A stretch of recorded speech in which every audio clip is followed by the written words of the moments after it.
आप सभी को पुत्रदा एकादशी की बहुत बहुत शुभकामनाएं। हिंदू धर्म में एकादशी का व्रत महत्वपूर्ण स्थान रखता है। प्रत्येक वर्ष 24 एकादशियां होती हैं। जब अधिकतम या मलमास होता है तब इनकी संख्या बढ़कर 26 हो जाती है। श्रावण शुक्ल एकादशी का नाम पुत्रदा एकादशी है। इसके सुनने मात्र से वाजपेयी यज्ञ का फल मिलता है। श्रावण शुक्ल पक्ष की एकादशी को पुत्रदा एकादशी कहा जाता है, जो पवित्रता एकादशी के नाम से भी जानी जाती है।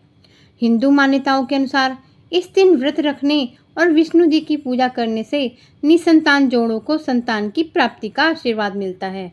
एकादशी व्रत के दिन अन्न खाने से बचना चाहिए।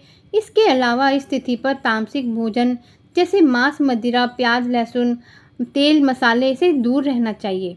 इसके साथ ही इस व्रत पर चावल का सेवन भी करने से बचना चाहिए। एकादशी पर भगवान विष्णु की पूजा पीले वस्त्र पहनकर करना अत्यंत आवश्यक माना जाता है, क्योंकि पीला रंग भगवान विष्णु का प्रिय रंग होता है। इसके अलावा भक्तों को भगवान विष्णु को पीले वस्त्र अर्पित करने चाहिए। भगवान विष्णु की पूजा करने के लिए तुलसी के पत्ते एक दिन पहले ही तोड़ लेने चाहिए और भगवान को तुलसी दल अर्पित करना चाहिए।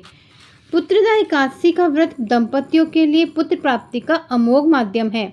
नियम और संयम के साथ इस तिथि पर उपवास कर श्री हरि का पूजन करने से पुत्र प्राप्ति की कामना जरूर पूर्ण होती है। आइए जानते हैं पुत्रदा एकादशी का शुभ मुहूर्त क्या है और कब इसका पारण किया जाएगा। सावन माह के शुक्ल पक्ष की एकादशी तिथि को पुत्रदा एकादशी के नाम से जाना जाता है।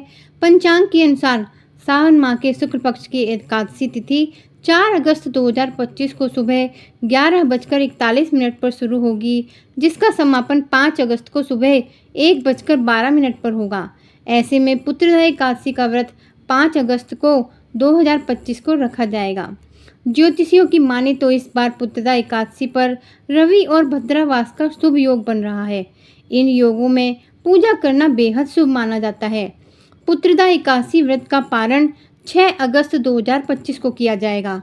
ऐसे में इस दिन पारण का शुभ मुहूर्त दोपहर 1:58 पर है।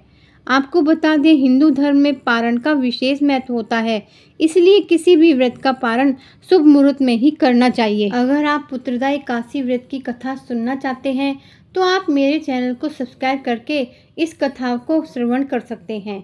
जय श्री कृष्णा, राधे राधे।